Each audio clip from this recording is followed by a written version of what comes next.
জয় গুরু। প্রণাম শ্রী শ্রী ঠাকুর রামকৃষ্ণ পরমহংসদেব। শ্রী শ্রী রামকৃষ্ণ কথামৃত থেকে পাঠ করছি। দ্বিতীয় পরিচ্ছেদ। প্রথম দর্শন। 1882 খ্রিস্টাব্দে ফেব্রুয়ারি মাস। গঙ্গা তীরে দক্ষিণেশ্বরে কালীবাড়ি, মা কালীর মন্দির।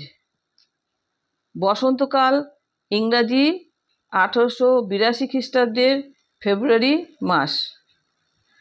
ঠাকুরের জন্মোৎসবের কয়েকদিন পরে শ্রীযুক্ত কেশবচন্দ্র সেন ও শ্রীযুক্ত জোসেফ কুক সঙ্গে 23শে ফেব্রুয়ারি বৃহস্পতিবার ঠাকুর স্টিমারে বেড়াইতেছিলেন। তাহারই কয়েকদিন পরে সন্ধ্যা হয় ঠাকুর শ্রীরামকৃষ্ণের ঘরে মাস্টার আসিয়া উপস্থিত। ঠাকুর তক্তপোষে বসিয়া পূর্বাশা হইয়া সহাস্য বদনে হরিকথা কহিতেছেন। ভক্তেরা মেঝে বসিয়া আছেন। কর্মত্যাগ কখন? মাস্টার দাঁড়াইয়া অবাক হইয়া দেখিতেছেন।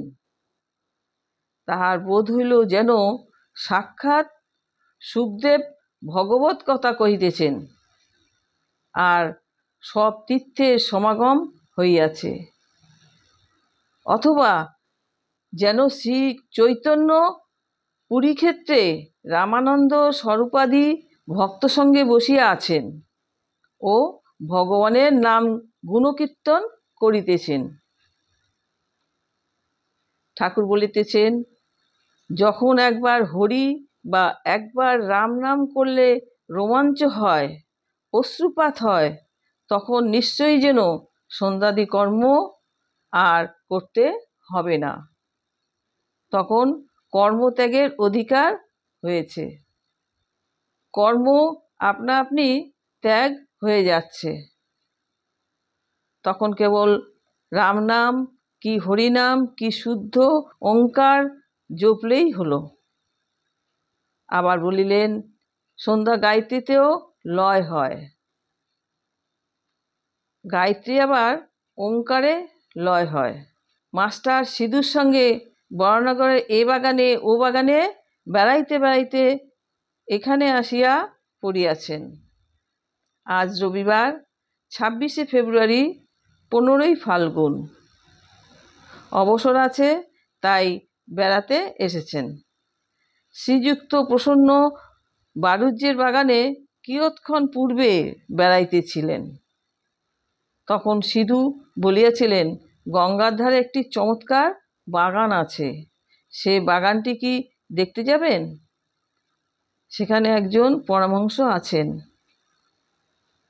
বাগানের সদর ফটক দিয়া ঢুকিয়া মাস্টার ও সিধু বরাবর ঠাকুর শ্রীরামকৃষ্ণের ঘরে আসিলেন।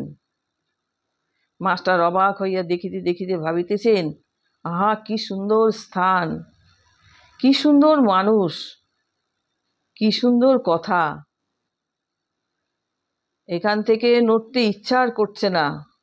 কিয়ৎক্ষণ পরে মনে মনে বলিতে লাগিলেন, একবার দেখি কোথায় এসেছি, তারপর এখানে এসে বসব।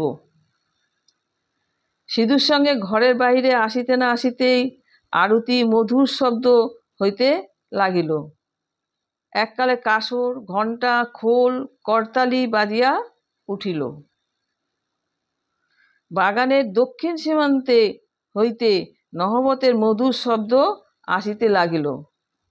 সেই শব্দ ভাগীরথী বক্ষে যেন ভ্রমণ করিতে করিতে অতি দূরে গিয়া কোথায় মিশিয়া যাইতে লাগিল মন্দ মন্দ কুসুম গন্ধবিহীন বসন্তা নীল। সবে জ্যোৎস্না উঠিতেছে। ঠাকুরদের আরতি যেন চতুর্দিকে আয়োজন হইতেছে। মাস্টার দ্বাদশ শিব মন্দিরে, শ্রী শ্রী রাধাকান্তের মন্দিরে, শ্রী শ্রী ভবতারিণীর মন্দিরে আরতি দর্শন করিয়া পরম প্রীতিলাভ করিলেন।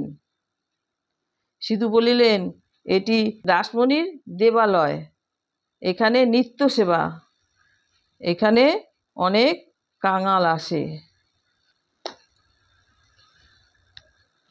জয় গুরু। সবাই সুস্থ থাকুন, ভালো থাকুন।